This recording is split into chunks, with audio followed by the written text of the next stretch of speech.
और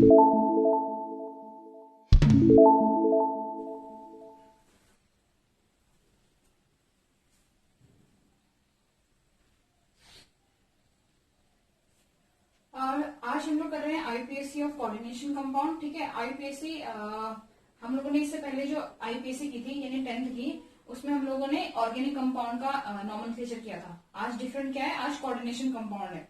coordination compound organic compound से किस तरह से डिफरेंट होते हैं, इनमें जो मिलता है वो कोऑर्डिनेशन बॉन्ड मिलेगा। ठीक है, दो या दो से ज्यादा क्या होंगे, केमिकल स्पीसीज आपस में कोऑर्डिनेशन बॉन्ड के थ्रू जुड़ रखे होंगे। इसका एक एग्जाम्पल लेते हैं, जैसे NiCN6 है। ठीक है, इसमें निकेल जो है वो साइनो ग्रुप से क्या कर रखा है, जुड़ रखा है कोऑर्डिनेशन बॉन्ड के थ्रू, जिसमें 6 साइनो ग्रुप है, इनको लिगैंड कह देते हैं। निकेल जो है वो 6 साइनो ग्रुप से जुड़ रखा है, कुछ इस तरह से बॉन्ड बनता है कोऑर्डिनेशन बॉन्ड। ठीक है, इसको एरो से रिप्रेजेंट करते हैं। तो कोऑर्डिनेशन बॉन्ड में क्या खास होता है, कोऑर्डिनेशन बॉन्ड जो होता है उसमें दो अलग अलग केमिकल स्पीसीज आपस में एक शेयरिंग कर रहे होते हैं इलेक्ट्रॉन्स के ग्रुप का, जिसको लोन पेयर कहते हैं, जिसमें केवल एक ऐसा स्पीसीज होता है जो दूसरे को दे रहा होता है और एक ले रहा होता है। तो ये वही कॉन्सेप्ट है जो हम लोग लुईस एसिड और लुईस बेस में यूज करते हैं। हम लोगों के पास एक ऐसा ग्रुप होगा जिसके पास एक्स्ट्रा लोन पेयर होंगे। ठीक है, ये एक्स्ट्रा लोन पेयर क्या कर रहा होगा, सामने वाले एटम के साथ या मेटल के साथ क्या कर रहा होगा, उसको शेयर कर रहा होगा। तो उस केस में जो लिगैंड होता है वो लुईस बेस की तरह बिहेव करता है, क्योंकि ये अपना लोन पेयर दे रहा है। ठीक है, जबकि जो सेंट्रल मेटल है वो किसकी तरह एक्ट कर रहा है, लुईस एसिड, क्योंकि ये सामने वाले केमिकल स्पीसीज से अपना उसका इलेक्ट्रॉन लोन पेयर ले रहा है और उसको उसकी शेयरिंग हो रही है। क्लियर हुई बात। तो ये तो जनरल था कि आईपीएससी कंपाउंड क्या होते हैं। तो हम इसका नॉमेनक्लेचर कर रहे हैं, आईपीएससी नॉमेनक्लेचर कर रहे हैं। आईपीएससी नॉमेनक्लेचर करने से पहले हमें कुछ रूल्स देखने होंगे कि ऐसे कौन कौन से रूल हैं जो कोऑर्डिनेशन कंपाउंड फॉलो करते हैं आईपीएससी के लिए। तो सबसे पहला जो रूल होता है वो होता है आयनिक कंपाउंड के लिए। अगर कोई भी कॉम्प्लेक्स, कोई भी कोऑर्डिनेशन कंपाउंड जो है वो आयनिक फॉर्म में है, तो सबसे पहले आयनिक मीन्स उसके अंदर दो पार्ट होंगे, या तो कैटायन पार्ट होगा, एनायन पार्ट होगा। ठीक है, तो उसमें हमेशा पहला जो रूल है वो ये कहता है कि पॉजिटिव जो पार्ट होगा या पॉजिटिव जो आयन होगा उसका नॉमेनक्लेचर फर्स्ट होगा, यानी उसका नाम हम पहले लिखेंगे।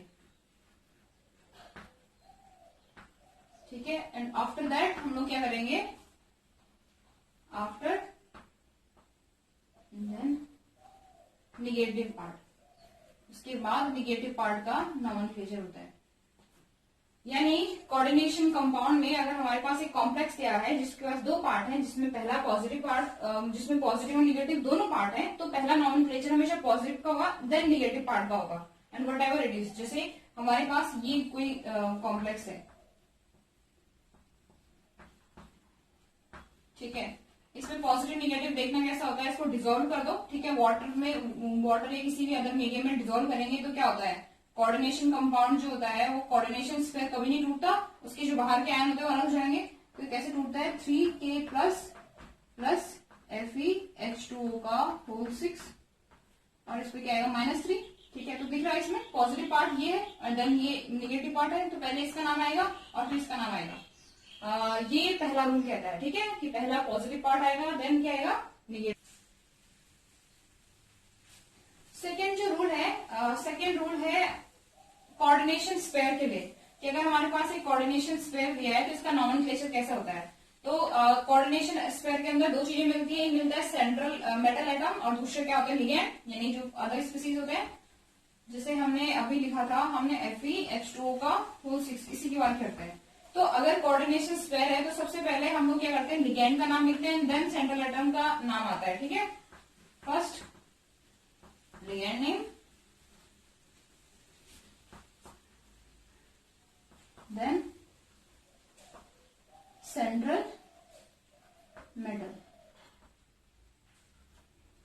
इस तरह से इसका नॉमेनक्लेचर होगा। सबसे पहले हम लोग लिगैंड का नाम लिखेंगे, उसके बाद किसका लिखेंगे, मेटल का। अब लिगैंड में भी हमारे पास ये लिगैंड क्या है, 6 है, तो ये कैसे करते हैं, ये बताता है थर्ड रूल, कि लिगैंड जो होता है अगर वो सिंपल लिगैंड है, सिंपल लिगैंड कैसे, फ्लोरो, ब्रोमो या नाइट्रो, तो थर्ड रूल क्या कहता है, थर्ड रूल जो होता है वो इन लिगेंड्स के लिए है कि जो लिगेंड्स का नंबर है हम कैसे आइडेंटिफाई करते हैं। तो हम लोग जैसे ऑर्गेनिक कंपाउंड में यूज करते थे वैसे यहाँ भी आएगा।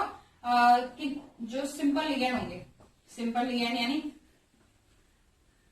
जिनमें कोई भी कॉम्प्लेक्स स्ट्रक्चर नहीं है, जैसे Cl यानी क्लोरिडो होता है, Br ब्रोमिडो, NO2 नाइट्रो, इस तरह के जो सिंपल हमारे पास लिगेंड होंगे उनका जो नंबर को रिप्रेजेंट करने के लिए हम लोग जो प्रीफिक्स यूज करेंगे वो क्या होगा, डाई, ट्राई, टेट्रा, पेंटा, हेक्सा एक्सेट्रा। ठीक है, इस तरह से हम लोग क्या करेंगे, इनके नंबर्स को रिप्रेजेंट करने के लिए, सिंपल लिगेंड के नंबर्स को रिप्रेजेंट करने के लिए हम लोग डाई, ट्राई, टेट्रा, पेंटा इस तरह के क्या करेंगे, प्रीफिक्स को यूज करेंगे। जैसे इसका नाम लिखने के लिए तो H2O को हम लोग आईपीएससी में एक्वा कह देते हैं। ठीक है, तो ये क्या हो जाएगा, हेक्सा एक्वा एंड देन इसका नाम। ठीक है, तो ये थर्ड रूल कहता है। लेकिन जो लिगेंड कॉम्प्लेक्स है उनकी बात करें तो कॉम्प्लेक्स लिगेंड यानी कॉम्प्लेक्स लिगेंड किसको कह रहे हैं, ऐसे लिगेंड जिनके अंदर पहले से डाई, ट्राई, टेट्रा इस तरह के प्रीफिक्स यूज हो चुके हैं। जैसे EN होता है, EN क्या होता है, इथेन 1,2 डाइअमाइन, इसके अंदर डाई पहले से यूज हो गया। तो इस तरह के, या जैसे ट्राइन है, EDTA है, इस तरह के जो कॉम्प्लेक्स लिगेंड होते हैं इनका नंबर को रिप्रेजेंट करने के लिए हम लोग डाई, ट्राई, टेट्रा ना यूज करके हम लोग क्या यूज करते हैं, बिस, ट्रिस, टेट्राकिस, इस तरह से ये नाम यूज किया जाता है, बिस, ट्रिस, टेट्राकिस। ठीक है, ये 2 के लिए, 3 के लिए और 4 के लिए यूज किया जाता है। लेकिन कब, जब इन पहले से लिगेंड के अंदर ये यूज हो चुके हों, ये प्रीफिक्स यूज हो चुके हों, उस केस में हमें ये वो यूज करना है। ये कहता है थर्ड रूल। ठीक है, फोर्थ रूल देखिए। फोर्थ रूल ये है कि हमें पता है कि 2 टाइप के कॉम्प्लेक्स होते हैं कोऑर्डिनेशन, होमोलैप्टिक और हेटेरोलैप्टिक। क्या होता है होमोलैप्टिक, हेटेरोलैप्टिक? तो हम यहाँ जो बात करने वाले हैं हेटेरोलैप्टिक ही करने वाले हैं। ऐसे कोऑर्डिनेशन कंपाउंड जिसके अंदर एक से ज्यादा लिगेंड आ रहे होंगे एक साथ, ठीक है, उनको हेटेरोलैप्टिक कहते हैं। होमो मतलब सेम, एक ही टाइप का लिगेंड आ रहा हो, जैसे FeH2O6 इसके अंदर एक ही टाइप का लिगेंड है तो इसको होमोलैप्टिक कहते हैं। लेकिन जैसे अगर हमारे पास कोई इस तरह का स्ट्रक्चर है, जैसे ये PTCN4H2O का होल 2, कुछ इस तरह का कोई कॉम्प्लेक्स है। ठीक है, इसके अंदर 2 टाइप के लिगेंड यूज हो रहे हैं, तो ऐसे कोऑर्डिनेट कंपाउंड्स को क्या कहते हैं, हेटेरोलैप्टिक कहते हैं, जिसके अंदर क्या आता हो, 2 अलग अलग टाइप की क्या आ रहेंगे, लिगेंड आ रहेंगे। तो इस केस में हम करेंगे क्या, हमारे पास 2 लिगेंड है, इनमें से हम पहला नाम किसका लिखिए।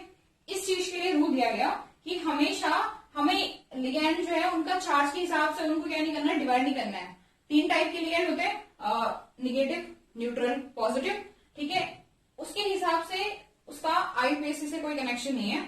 हम लोग यहाँ पे जो यूज करते हैं वो यूज करते हैं इनका नेम और उसको लगाते हैं अल्फाबेटिकली ऑर्डर पे, यानी ABCD के हिसाब से। जैसे इसका नाम क्या होता है, साइनो, इसका नाम क्या होता है, एक्वा। साइनो और एक्वा, पहले अल्फाबेटिकली कौन आता है, एक्वा, तो इसका नाम आएगा, तो डाई एक्वा ऐसे करके नाम होगा, देन टेट्रा साइनो। क्लियर बात। तो जो फोर्थ रूल था वो क्या था, इन केस ऑफ हेटेरोलैप्टिक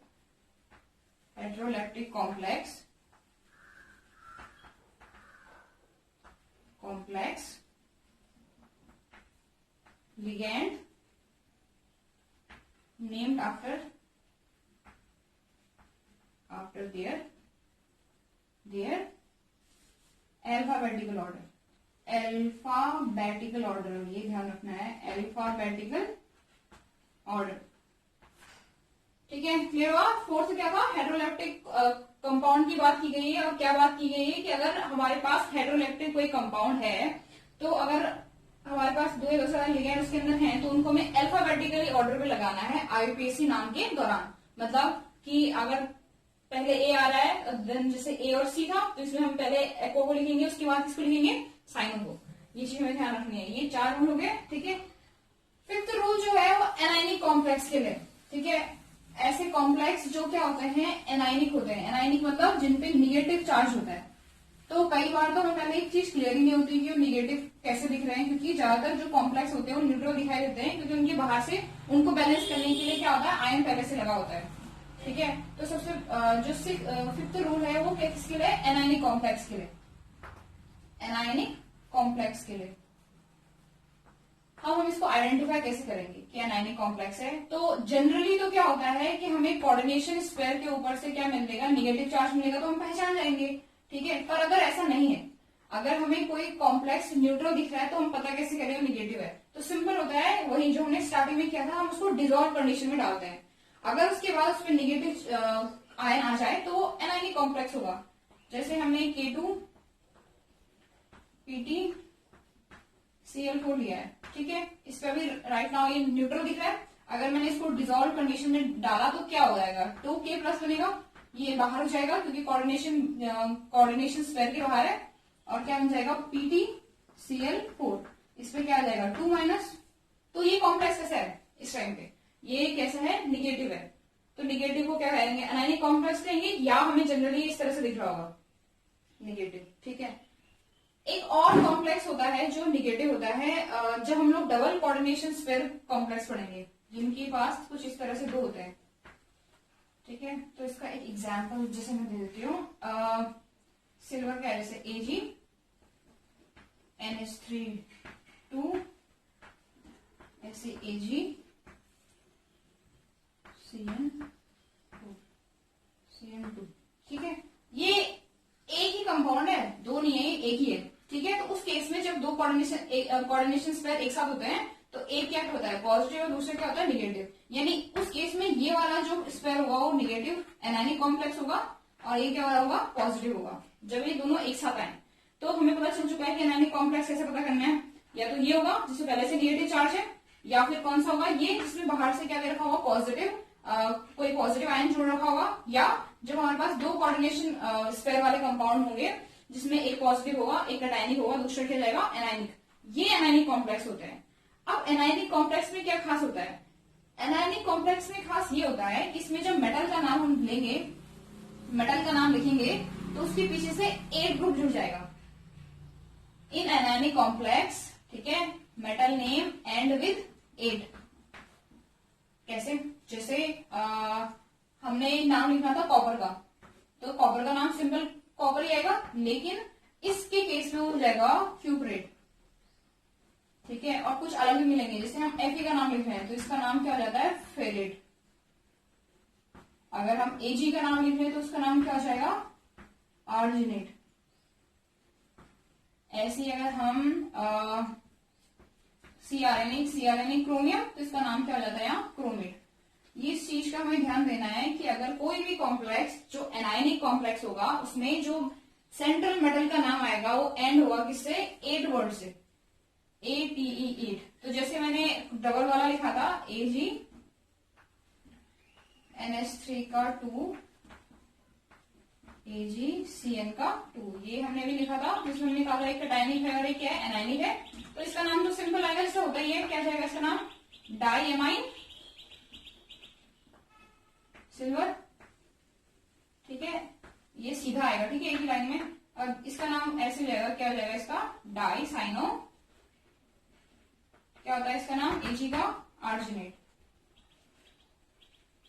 और यहाँ पे क्या आएगा इसका, ठीक है, ये नाम एक ही लाइन में आएगा, पर क्या दिख रहा है हमें, इसका नाम तो हम नॉर्मल लिख रहे हैं जो कैटायन है, लेकिन जो एनायन है उसमें क्या लिख रहे हैं आर्जिनेट लिख रहे हैं, क्योंकि सिल्वर के पीछे 8 नहीं होता, इसके लिए IUPAC ने Ag के लिए पहले से नाम दिया हुआ है आर्जिनेट करके। ऐसे Fe के लिए फेरेट क्रोमियम, ऐसे Au होता है गोल्ड, इसका नाम दिया गया है ऑरेट, ठीक है। ये अलग से हैं, बाकी नॉर्मल नाम आप वैसे लिखोगे जैसे लिखते हैं, उसके पीछे क्या लगा दोगे 8 लगा दोगे। क्लियर हुई बात। 6th जो रूल है वो ऑक्सीडेशन स्टेट के लिए हम लोग हर IUPAC के पीछे रोमन अंक में उस कोऑर्डिनेशन कंपाउंड के सेंट्रल मेटल का क्या लिखते हैं ऑक्सीडेशन स्टेट लिखते हैं, और वो हमेशा उसमें होगा, इसमें रोमन न्यूमेरल में होगा, ठीक है। जो 6th रूल है, 6th रूल क्या कहता है, ठीक है, ऑक्सीडेशन स्टेट के लिए, ऑक्सीडेशन स्टेट जैसे हमने कोई भी कॉम्प्लेक्स लिखा, जैसे मैंने लिख दिया था PtCl4 और बाहर से मैंने था K2, ठीक है, ये कोई कोऑर्डिनेशन कंपाउंड है, और अगर मुझे इसका नाम लिखना है तो सबसे पहले क्या होता है ध्यान से देना है, पहले पॉजिटिव पार्ट का नाम आएगा, फिर निगेटिव पार्ट का नंबर आएगा पोटेशियम, देन इसका नाम स्टार्ट होगा टेट्रा क्लोरिडो प्लेटिनियम, ठीक है, और पर क्योंकि ये निगेटिव है तो इसका नाम कैसा आएगा प्लेटिनेट, ठीक है। एंड देन स्टार्ट होता है ये ब्रैकेट, ये ब्रैकेट विदाउट एनी स्पेस होता है, ठीक है, कोई स्पेस नहीं आएगा, और इसके अंदर उसका क्या आता है, कोऑर्डिनेशन नंबर आएगा। कोऑर्डिनेशन नंबर कैसे, इसका क्या होगा, यहाँ हो जाएगा -4 + 2, तो क्या आएगा 2, इसका कोऑर्डिनेशन नंबर आएगा, जैसे हम लोग निकालते हैं K2PtCl4। पहले इसका लिखते हैं, कितना है, पोटेशियम का +1 होता है, 2 पोटेशियम है तो +2 होगा, प्लस प्लेटिनियम को हमें निकालना है तो x मानेंगे, और क्लोरीन कितना होता है -1 × 4 इक्वल्स टू होते हैं 0, तो कितना आ रहा है x -2 इक्वल्स टू 0, तो x क्या जाएगा 2। ये आ गया हमारा ऑक्सीडेशन स्टेट किसका, प्लेटिनियम का, और वो यहाँ पे लिख दिया जाएगा इस ब्रैकेट के अंदर विदाउट एनी स्पेस। ठीक है, क्लियर हुई बात। तो ये रूल है। एक रूल एम्फिडेंटेड लिगेंड के लिए होता है। एम्फिडेंटेड लिगेंड क्या होते हैं, ऐसे लिगेंड जिनकी क्या होता है, जिनके पास 2 डोनर एटम होते हैं, लेकिन एक टाइम पे वो केवल एक ही डोनर एटम से क्या कर रहे होते हैं, मेटल की तरफ इलेक्ट्रॉन, मेटल को इलेक्ट्रॉन दे रहे होते हैं। तो इसका एग्जाम्पल है नाइट्रो, NO2, नाइट्रिटो भी बोलते हैं इसको। ठीक है, इसमें नाइट्रोजन भी क्या होता है, डोनर एटम है, ONO भी लिख सकते हैं इसको, और O भी क्या है, डोनर एटम है। ठीक है, तो ये एक टाइम पे केवल एक ही डोनर एटम से डोनेट कर रहा होता है, या तो ये N से कर रहा होगा या O से कर रहा होगा। तो इसमें डिफरेंट हम कैसे करेंगे, दोनों का नाम नाइट्रिटो ही होता है, तो जब हम इसका आईपीसी करेंगे, अगर ये N से डोनेट कर रहा है तो इसको नाइट्रिटो N लिखते हैं, और अगर ये O से कर रहा है तो इसको क्या लिखेंगे, नाइट्रिटो O। सेम विद HCl, थाइसाइनाइटो, अगर ये सल्फर से कर रहा है डोनेट इलेक्ट्रॉन तो इसको क्या लिखेंगे, थायो साइनाइटो S, और अगर ये यहां से कर रहा है, N से कर रहा है, NCS करके, तो इसको लिखेंगे थायो साइनाइटो N। ठीक है, ये आईपीएससी में यूज करना है कि जिस भी डोनर एटम से एम्फिडेंटेड लिगेंड, एम्फिडेंटेड लिगेंड बोलते हैं इनको, एम्फिडेंटेड लिगेंड जिस भी डोनर एटम से इलेक्ट्रॉन डोनेट कर रहा होगा उसको उसके नाम के पीछे डैश करके लिख देना है। ठीक है, क्लियर हुई बात। तो ये रूल थे किसके, कोऑर्डिनेशन कंपाउंड के, कि हम लोग कोऑर्डिनेशन कंपाउंड के आईपीएससी में कौन कौन से रूल क्या करते हैं, लागू करते हैं। इन रूल्स को लेकर हम इनका आईपीएससी लिख सकते हैं। ठीक है, एग्जाम्पल है, तो अगर हम कुछ एग्जाम्पल लें और इन पे अगर हमने जो रूल लगाए हैं वो करके देखें, ठीक है, तो हमें पता चल जाएगा ये रूल हम किस तरह से अप्लाई करेंगे, प्लस हमें थोड़ा सा एक्सपीरियंस मिलेगा आज क्वेश्चन करने का। पहला हमारे पास एग्जाम्पल है AgNH3 का होल 2 और Cl है बाहर से। ठीक है, तो सबसे पहले पॉजिटिव पार्ट का नाम लिखा जाता है, तो इसमें ये पॉजिटिव होगा, ये निगेटिव है, तो पहले इसका नाम लिखा जाएगा। तो इसका नाम कैसा आएगा, NH3 कितने हैं 2, तो यहाँ पे सिंपल लिगेंड है तो हम लोग डाई यूज करेंगे, डाई। ठीक है, एमाइन Ag का नाम क्या होता है, सिल्वर, क्योंकि यहाँ पे कोई निगेटिव एनाइनिक कॉम्प्लेक्स नहीं है तो सिंपल नाम आएगा, सिल्वर हो जाएगा। ठीक है, और फिर देन हम लोग इसका ऑक्सीडेशन स्टेट लिखेंगे, फिर जाके Cl आएगा लास्ट में। क्या लिखते हैं इसके लिए, क्लोराइड। क्लोरिडो नहीं लिखते हैं क्योंकि लिगेंड नहीं है, जैसे वर्नर के अकॉर्डिंग हम कह सकते हैं कि ये प्राइमरी वैलेंसी है, ऑक्सीडेशन केवल ये ऑक्सीडेशन स्टेट को सेटिस्फाई कर रहा है, इसका मेटल के साथ केवल एक तरह का क्या होगा, आयनिक बॉन्ड होगा, कोऑर्डिनेशन बॉन्ड नहीं होगा, इसलिए इसका सिंपल नाम लिखा जाता है क्लोराइड करके, क्योंकि Cl किसमें निगेटिव फॉर्म है, क्लोराइड। ऑक्सीडेशन स्टेट NH3 का कितना 0 होता है, लेकिन ये ऑक्सीडेशन स्टेट में यहाँ पार्टिसिपेट करता है -1 होगा, और उधर जाके क्या हो जाएगा +1, तो यानी पहले वाले का ऑक्सीडेशन स्टेट कितना जाएगा 1। क्लियर है, diamine silver, then oxidation state, और पीछे से क्या आ जाएगा, क्लोराइड। सेकेंड वाला देखिए CO कोबाल्ट है, इसमें ग्रुप है, इन दोनों में फर्क है, ये कोबाल्ट है, ये CO है, बड़ा O दिख रहा होगा, ऑक्सीजन है CO3 यानी कार्बोनेट है। जब ये लिगेंड के फॉर्म में होता है तो इसको कार्बोनेटो कहते हैं। ये NH3 है, एमाइन एंड देन Cl। इसका नाम कैसे होगा, कार्बोनेटो, और एमाइन में अल्फाबेटिकली एमाइन पहले आएगा, तो ये यहां से स्टार्ट होगा, tetra ammine carbonato and then cobalt, और पीछे से क्या आएगा, क्लोराइड। इसका ऑक्सीडेशन स्टेट कितना हो रहा है, कार्बोनेटो -2 होता है, यहाँ क्या होगा -1, उधर जाके जाएगा -3। ठीक है, सॉरी +3 जाएगा, दूसरी साइड जाके तो 3 आ जाएगा इसका ऑक्सीडेशन स्टेट।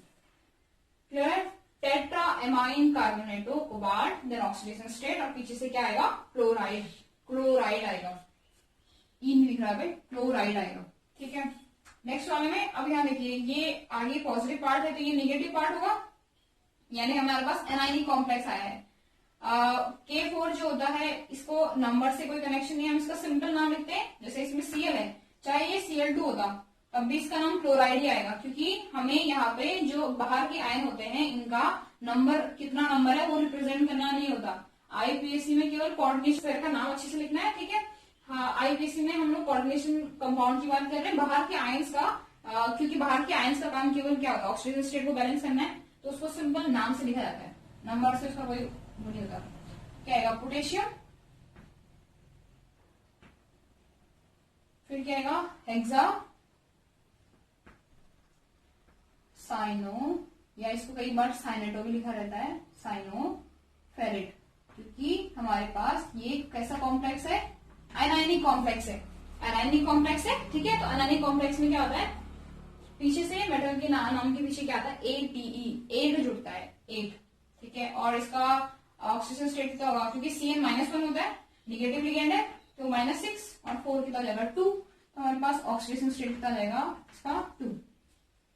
ऐसे सेम्स का, अब ये कौन से वाला है जिसमें दो कोऑर्डिनेशन स्पेयर एक साथ आते हैं, तो दो कोऑर्डिनेशन स्पेयर वाले में हमें ध्यान ही रखना है कि अगर इसका कोई अपना ऑक्सीडेशन स्टेट है और इसका भी अपना कोई ऑक्सीडेशन स्टेट है, तो वो आपस में एक दूसरे को इंटरचेंज करते हैं। इसका ऑक्सीडेशन स्टेट इस पे आता है, इसका इस पे। ये अगर थोड़ा 9th में चले, तो 9th में जब हम लोग क्या करते थे, किसी भी कंपाउंड को बनाते थे, जैसे हम लोगों को आता था कि Al और Cl से क्या बनाओ, कोई कंपाउंड बनाओ, क्या बनता है, तो हम लिखते थे Al पे चार्ज होता है +3, Cl पे होता है -1, और इनको इंटरचेंज कर देते थे। सेम यहाँ भी यही होता है कि जब कोऑर्डिनेशन स्पेयर बनाए जाते हैं तो दो कॉम्प्लेक्स ले जाते हैं, जिसमें एक पॉजिटिव कैटायनिक होता है, दूसरे क्या होता है, एनायनिक, और इनका ऑक्सीडेशन स्टेट इंटरचेंज कर दिया जाता है। लेकिन ये तब होता है जब इसका भी अपना ऑक्सीडेशन स्टेट हो और इसका भी अपना ऑक्सीडेशन स्टेट हो। तो पहले हम इसका नाम लिखेंगे, क्लोरिडो है और एमाइन है, पहले एमाइन आएगा, तो क्या आएगा,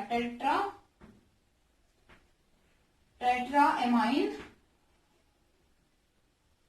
डाइक्लोरिडो, and then platinum,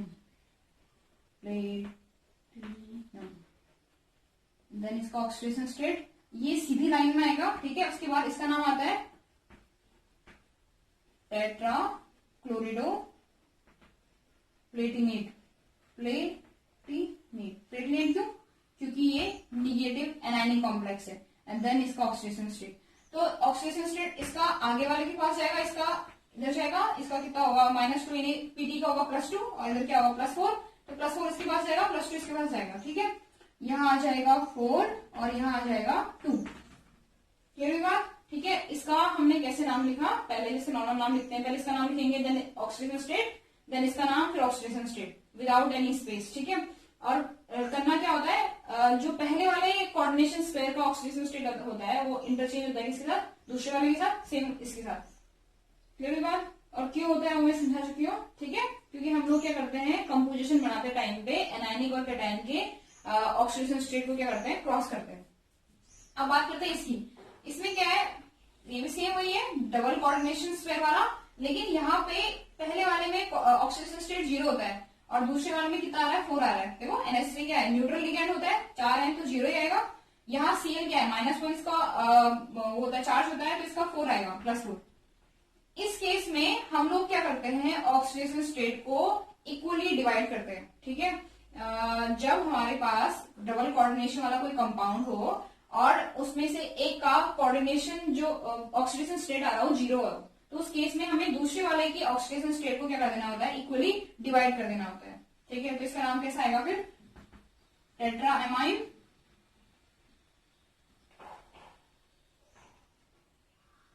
platinum, then oxidation state, and then tetra chlorido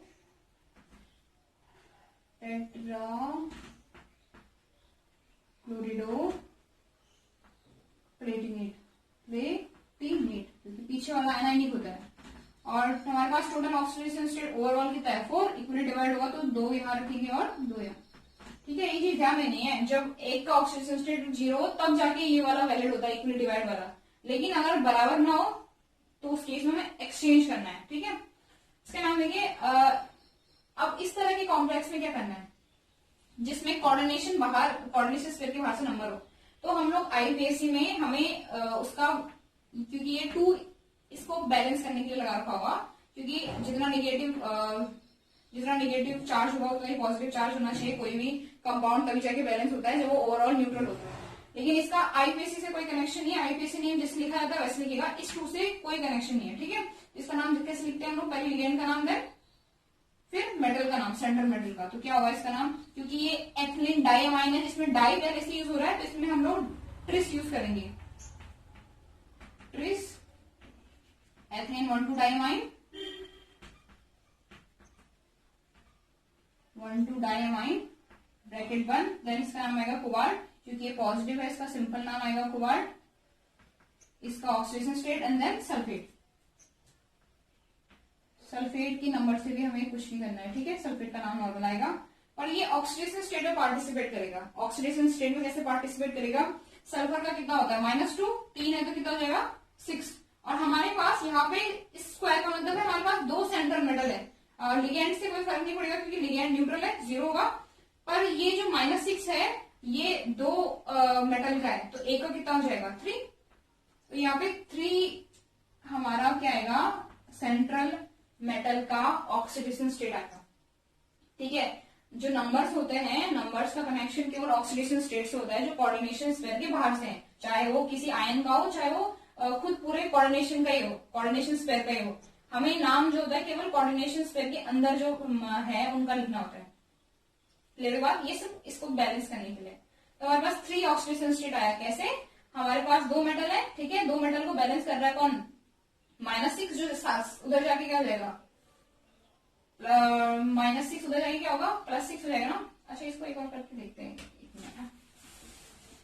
जैसे ये एक्स है, ठीक है, हमारे पास लिगेंड कितना है 0, तो उसका तो कोई फर्क नहीं पड़ेगा, तो ये हम इसको 2x भी लिख सकते हैं, 2x, और बाहर से कितना आ रहा है -6 इक्वल्स टू 0, तो 2x इक्वल्स टू क्या आ रहा है 6, तो x इक्वल्स टू क्या आएगा 3। ठीक है, इस तरह से 3 आ रहा है। अगर इस तरह का समझ में नहीं आ रहा है कि ये किस तरह से हो रहा है, तो हम इसे ऐसे लिख सकते हैं कि जो 2 मेटल है उनका आ रहा है 6, तो एक मेटल का कितना हो जाएगा 3, क्योंकि हम लोगों को यहाँ पे सिंगल मेटल का ऑक्सीडेशन स्टेट लिखना होता है, तो उसके हिसाब से यहाँ 3 आया। फिर बात और एग्जाम्पल करके देखिएगा।